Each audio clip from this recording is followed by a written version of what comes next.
I was scrolling through Instagram, absent-mindedly thumbing past photos on my feed, when I noticed a new post from my best friend, Alexis. It was a picture of her lounging beside her backyard pool, sunlight glinting off the water, her arm casually draped around one of her friends. I tapped the heart to like it, then hovered my thumb over the comment icon, planning to drop something quick and friendly. But before typing, I glanced at the other comments already there. Most were the usual, friends hyping her up, some emojis, the typical summer photo replies. Then, at the very bottom, something made me pause. A comment, barely a minute old, left by someone with the username jam00235. It read, "You are a very hot little lady." My stomach twisted. I should probably mention, both Alexis and I are 16. Just 16. I tapped on the username, feeling a quiet discomfort crawl up my spine. His profile opened to a grid of strange, disconnected images. Nothing personal, no selfies, no friends, just things. Random, almost unsettling things. A blurred photo of a cracked landscape, a half-empty bottle of beer lying on a tile floor, a weather-worn stone statue partially buried in leaves. Most of the posts had no likes. A few had one, maybe two. The account had only 15 followers, but he followed over 100 people. My heart dropped a little as I saw Alexis's name on the list. Something about it just felt wrong. Not just creepy, but wrong in a way I couldn't put into words. Like I was looking into something that wasn't meant to be seen. I shot Alexis a quick text, fingers moving faster than usual. "Hey, did you see that comment from that jam something guy? You should delete it and block him. It's super creepy." She replied almost instantly. "Yeah, I know. It's so creepy. I already blocked him." I let out a short breath of relief, but I still felt off, like I had brushed up against something cold without seeing it. I went back to her post, forcing myself to shake it off. I liked the photo again, this time with a hollow feeling, and left a short comment like I had originally planned. But that guy's comment and his page, they lingered in the back of my mind. The next day, after school, Alexis and I walked home together, like we always did. Since we lived right across the street from each other, it made sense to take the same route, just the two of us, backpacks slung over our shoulders, talking about nothing and everything. But today felt different. About halfway down our block, we noticed a white car crawling along the street beside us, not speeding, not parked, just moving, slowly, too slowly. Its tinted windows hid the driver, but we could feel the weight of their gaze like it was pressing on our skin. Alexis leaned in close and whispered, "That's a little sketchy. Come to my house with me, just in case." I didn't even hesitate. As we reached her driveway, the car came to almost a full stop behind us. It just hovered there. Then, the second we stepped through her front gate, it suddenly sped off, tires crunching against the pavement as it disappeared around the corner without a single brake light flashing. We looked at each other. No words. We didn't need any. The feeling in our guts said enough. It was the sketchiest thing either of us had ever experienced. And as much as we didn't want to admit it out loud, it really did feel like we were being followed. I ended up staying over at Lexi's house for the rest of the day. At first, it was just to shake off that weird encounter, but we had a biology project due anyway, so we figured we'd be productive. The hours passed, and after we finished the project, we just hung out in her room, laughing, watching videos, doing what we usually did.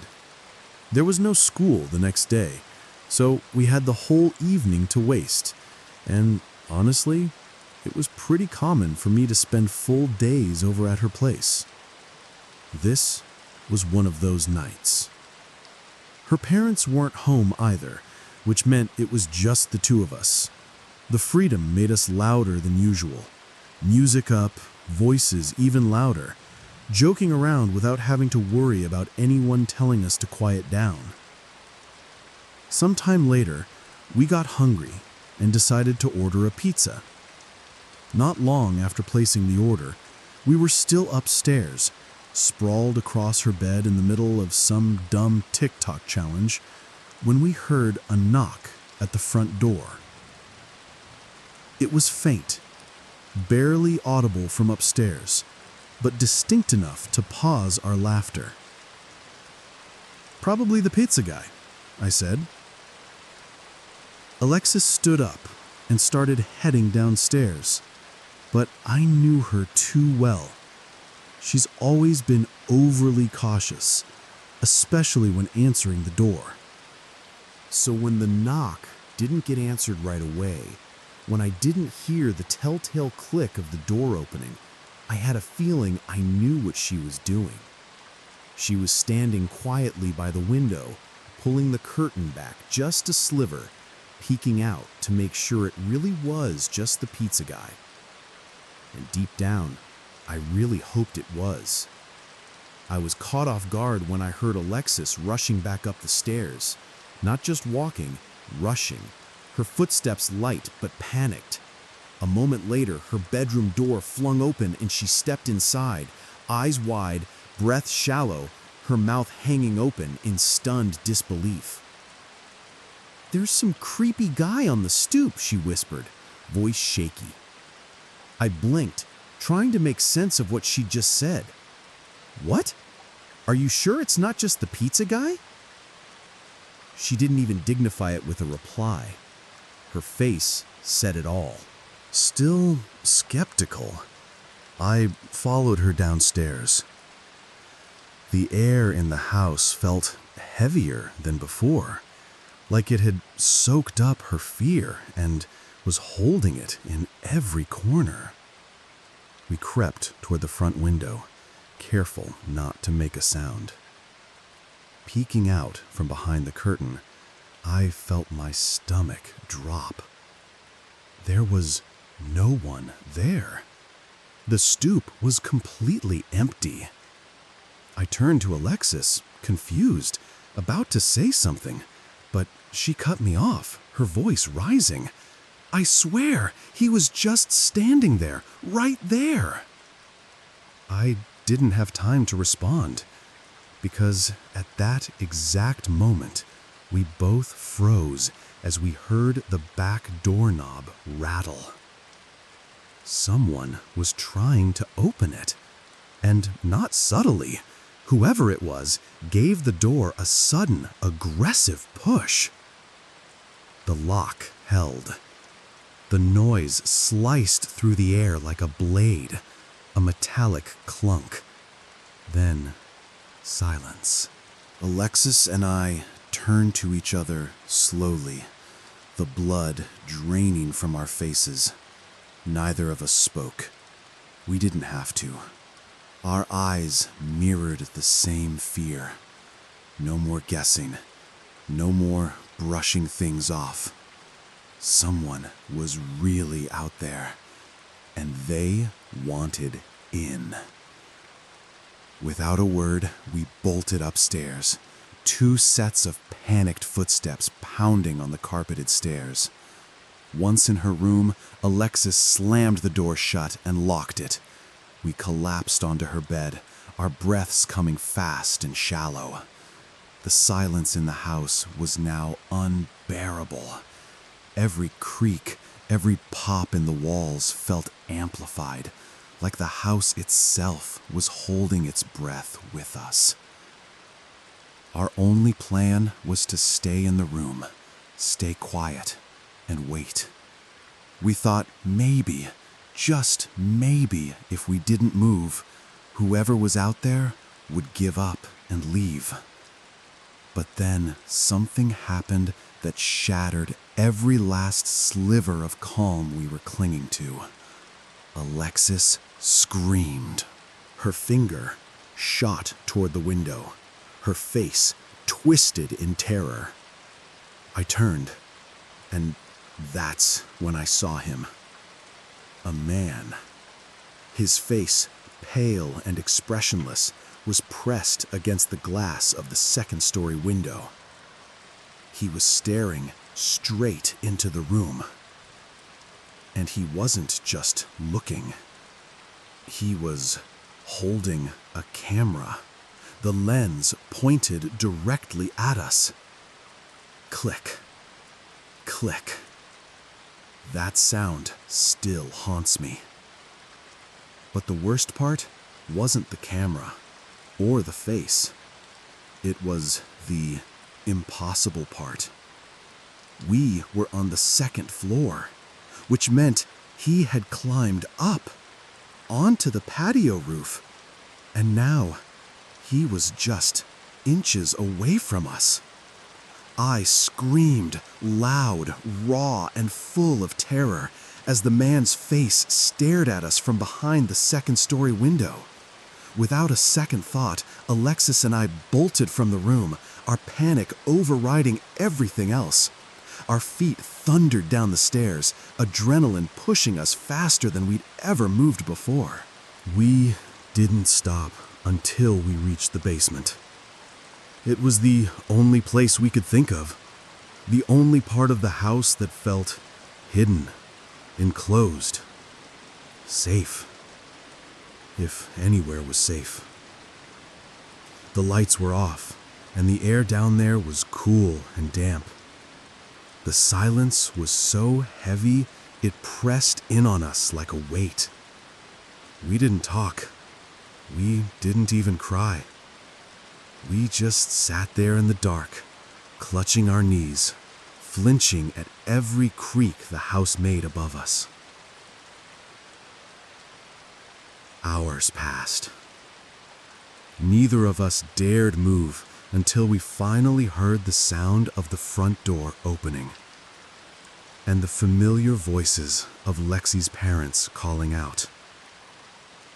Relief hit us like a wave. We ran upstairs, breathless, voices shaking as we told them everything, every single detail. The man on the stoop, the rattling back door, the camera in the window. They were stunned. Their faces said it all. Disbelief, confusion, concern. But really, what could anyone do? No one had seen him. No one had caught him.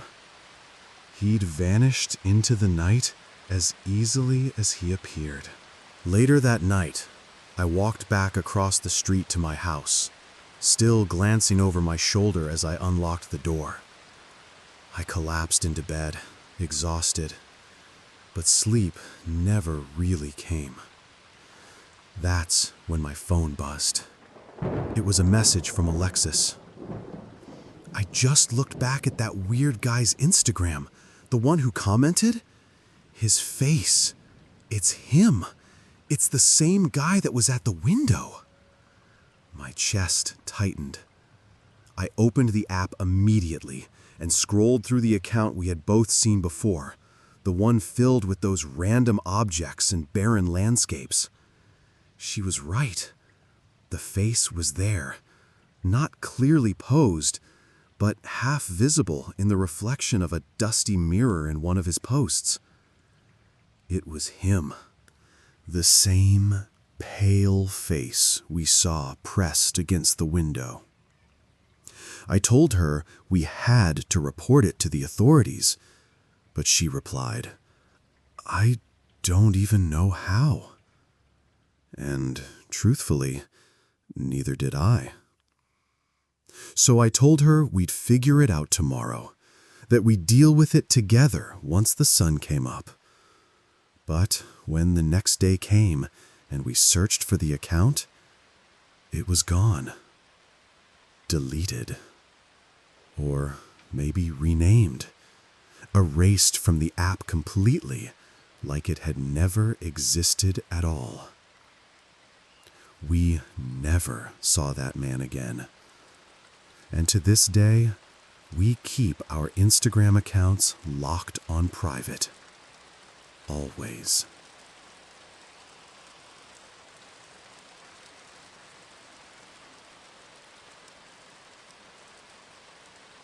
My friends and I have this Snapchat group. We call it the Snack Pack, just something dumb we named in middle school that stuck. Basically, whenever someone sends a snap to the group, everyone in it gets the picture or video. There's 5 of us total: Marvin, Glenn, Joe, Jared, and me. One day at school, Jared told me he'd lost his phone, just flat out lost it. And of course, he didn't have Find My iPhone turned on. I remember shaking my head and laughing a little. Classic Jared. It sucked for him, sure, but at that point, there wasn't much any of us could do about it. Life moved on, like it always does. Later that day, I was at the gas station. Nothing special, just topping off my tank, when I noticed this guy at the next pump over. He looked completely lost, fumbling with the nozzle like he'd never used a gas pump before in his life. Something about the way he held it upside down, spinning it around like it was a puzzle piece, just cracked me up.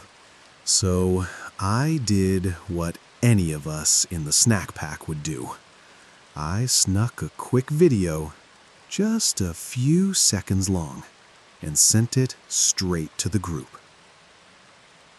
A few hours later, I got home and flopped onto the couch, pulling out my phone to check Snapchat. The snap had been opened. Just out of curiosity, I tapped to see who had watched it. That's when I froze.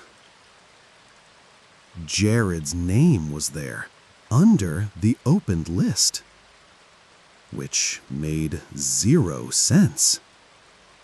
I blinked. Maybe I misread? Maybe he'd found his phone? I sent him a quick text. "Yo, did you find your phone?" But the message never said delivered. Not even after a few minutes. Weird. I decided to ask the others. One by one, I messaged Marvin, Glenn, and Joe to see if they'd heard anything about Jared. Joe replied almost immediately. "I'm with Jared right now. He didn't find his phone." My fingers stopped moving. Wait, what? Then how did he open the snap? Joe didn't text back. Instead, he called me. I answered, already feeling something twist in my gut. "Hey," he said, "Jared's right here. I told him about the snap. You should come over. He wants to talk to you." Something about the way he said it. Calm, quiet, off. I didn't know why, but I suddenly didn't want to go. When I pulled up to Joe's house, he and Jared were already waiting on the front steps, eyes locked on Jared's backup phone. They'd had the same idea I would have had: check SnapMap. Apparently, whoever had Jared's phone hadn't thought to turn off the location, which was their mistake. The map showed the phone had just been opened 4 minutes ago. The location? A dead zone. An old construction site on the edge of town, that had been abandoned years ago, fenced off, half finished, and left to rot. We looked at each other. "Ready to go kick some ass?" Joe said with a half smile, trying to lighten the mood. We all laughed, but there was a nervous edge behind it. Still, we agreed. We were going. The drive there was fast. Too fast, if I'm honest. We were running on adrenaline and impulse. But the moment we pulled up to the site, that rush faded. The place was darker than we expected. Silent. Almost like the air itself was holding its breath. Climbing over the rusted fence was easy enough, but navigating inside the grounds? That was a whole different story. The construction site stretched far in every direction. Piles of metal beams, cracked cement slabs, weeds growing up through the concrete. The wind moved through it like a whisper, soft but sharp enough to make your skin crawl. SnapMap showed Jared's phone was still inside, somewhere in the large skeletal building directly ahead. We stood there, staring up at it. It loomed over us, hollow and still, with parts of its walls missing and jagged steel rebar sticking out like bones. None of us said it out loud, but we were all thinking the same thing. Who the hell is in that building at this hour? We weren't exactly small guys. The three of us were all over 6 feet tall, not exactly easy targets. But this situation, it didn't feel like some simple phone theft anymore. There was something off about the whole thing. Still, we weren't backing down. We circled around the building until we found a jagged hole in the wall, probably where vandals or squatters had broken in before us. Without a word, we stepped through the opening. The inside hit us with cold air, stale and metallic, like the building had been sealed off from time itself. Rubble littered the floor. Spray paint marked the walls. Some of it just names and tags, but others? Weird symbols we didn't recognize. Shapes that made your eyes want to look away. Joe and I pulled out our phones and switched on the flashlights. The beams cut through the darkness, casting long, twitching shadows on the walls as we moved. Every footstep crunched on broken concrete. Every rustle echoed like someone or something was moving just behind us. The building wasn't just abandoned. It felt like it had been forgotten. And now, here we were, walking straight into it, chasing a phone that shouldn't even be here. Snapchat had updated Jared's location one last time, 5 minutes ago, and now it showed his phone was right on top of us. We stood still on the first floor, sweeping our flashlights across every corner. Dust hung thick in the air, catching in the beams of light like falling ash. There were no signs of movement, no voices, no footsteps but our own. It seemed empty, but something about the silence felt too complete, like the building was listening. Still, the location was showing above us now, so we headed for the stairwell. The metal steps groaned under our weight as we climbed to the second floor. The light from our phones bounced off the crumbling walls and exposed beams.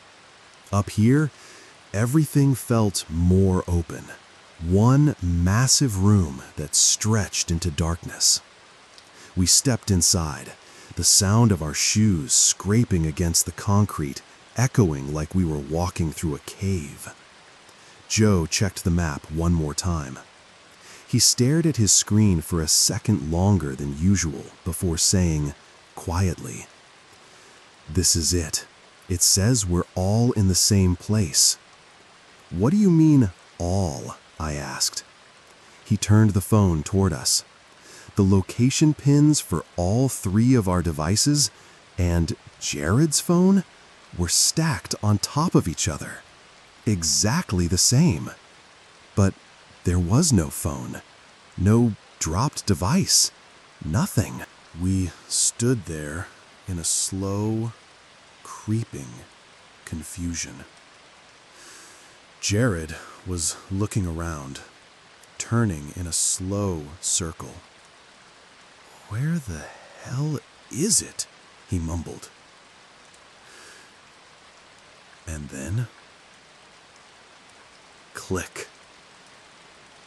The sharp sound of a digital camera shutter cut through the silence, followed instantly by a blinding white flash from a nearby room. Close, just beyond the threshold of the doorway. We froze, all three of us, like deer caught in the flash of oncoming headlights. Our hearts stopped. For a second, no one moved. We just stood there, shadows stretching across the walls, trying to process what just happened. Then, Jared screamed and bolted.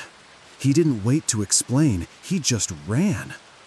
Joe and I took off after him, our footsteps pounding down the metal stairs, echoing through the building like gunshots.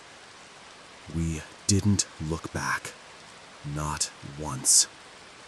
We burst out through the jagged hole in the wall and sprinted to the car, fumbling with the door handles, practically throwing ourselves inside. Joe floored it. None of us spoke until we were halfway back to his house. That's when it happened. Both Joe and I got a Snapchat notification from Jared's phone. We sat in silence, staring at our screens. I opened it first. It was a photo, a picture taken from inside that building of us. The three of us standing in that empty room on the second floor, moments before the flash went off. The angle was slightly above us, tilted downward, as if someone had been standing in the next room, peeking just around the corner. The caption said, "Run." That was the last straw. None of us ever went back to that building. We never even talked about going back for Jared's phone. And after that night, the location on his Snap map, it was turned off. Permanently. At least until Jared signed in on a new phone.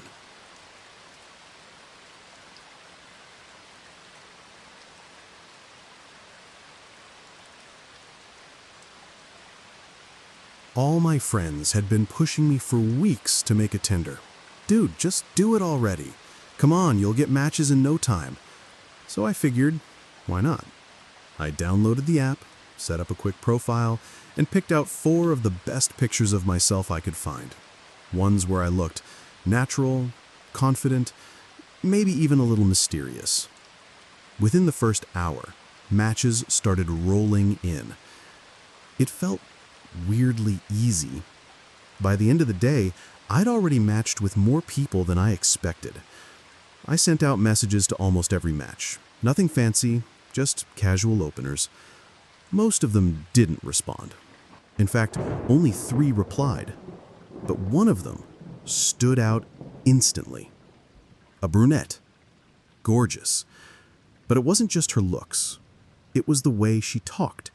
She was insanely easy to connect with. Everything I said, she had the perfect response for. Even when I said something kind of awkward or regrettable, she'd reply in a way that made it all feel okay. Like she understood me better than I understood myself. It felt effortless. Almost too effortless. We messaged back and forth for a while before she asked for my number. I didn't hesitate. A minute later, I got a text from her, but I felt a small sting of disappointment when I saw the green bubble instead of blue. No iPhone. But whatever, who cares? We were already vibing, and we made plans to hang out that same night. She invited me over to her place. Said she wasn't really in the mood to go out and just wanted to chill. I didn't mind. I told myself it was casual, low pressure. She gave me the address. My GPS said it was only 20 minutes away. I left around 9 p.m., a mix of nerves and excitement buzzing under my skin. The streets were dark, but quiet, and traffic was light. Eventually, I pulled up to the place. It was underwhelming. A small condominium building, kind of run down. The kind of place where the porch lights are either flickering or out completely. There are cracks in the concrete steps, weeds growing through the sidewalk. The kind of place where shadows seem a little thicker than they should be. Honestly, it looked ghetto. And more than that, it felt sketchy. But I was already here, so I parked the car, checked the address again, and told myself it was probably just old on the outside. I had no idea what I was walking into. I texted her to let her know I'd arrived. She replied almost instantly. "The outside door's broken. You'll have to come in through the front and knock on my door in the hallway." Something about how quickly she responded made my stomach clench. Still, I told myself to relax. Maybe I was just overthinking. I stepped out of the car and headed up the walkway to the entrance. The front door creaked open with barely a touch, like it wasn't locked to begin with. Inside, the hallway was narrow, and the lighting was off, dim, almost sickly. The kind of cold fluorescent light that flickers just enough to feel wrong. It buzzed faintly overhead, casting long shadows on the scuffed linoleum floor. The hallway had maybe 10 doors in total, all numbered, all slightly mismatched. The walls were discolored in patches, and the air smelled faintly like mildew and something vaguely metallic. I found door number 7, the one she told me to come to. It was already half open. I stopped. The apartment beyond it was dark, lit only by the pale, flickering blue glow of a TV screen. No other lights were on, no sound either. Just the low hum of static and shadows dancing across the walls inside. I hesitated, then knocked. The knock pushed the door open a little farther, and the hinges let out a dry, creaking groan. The crack between the door and the frame widened slightly, just enough for me to see inside a little better. That's when I saw it. Someone standing behind the door. Their face was nearly pressed against the narrow gap. I could only see one eye, staring straight out at me, unmoving. No blink, no sound, just watching, waiting. It didn't look like they were about to open the door to say hi. It looked like they were waiting for me to step inside so they could grab me. That realization hit me hard and fast. My breath caught in my throat. Every instinct I had screamed danger. I didn't say a word. I didn't move an inch forward. Instead, I reached out and pulled the door shut, fast. Then I turned and bolted, back down the hallway, out the front door, and across the lot to my car. My heartbeat was pounding so hard it echoed in my ears. My hands were shaking as I shoved the key into the ignition. I drove away like I was being chased, barely remembering to check my mirrors or watch the road. My chest felt like it was caving in with every breath. I didn't slow down until I was miles away. I deleted Tinder that same night, wiped it clean from my phone like it had infected me, and I never, ever touched that app again.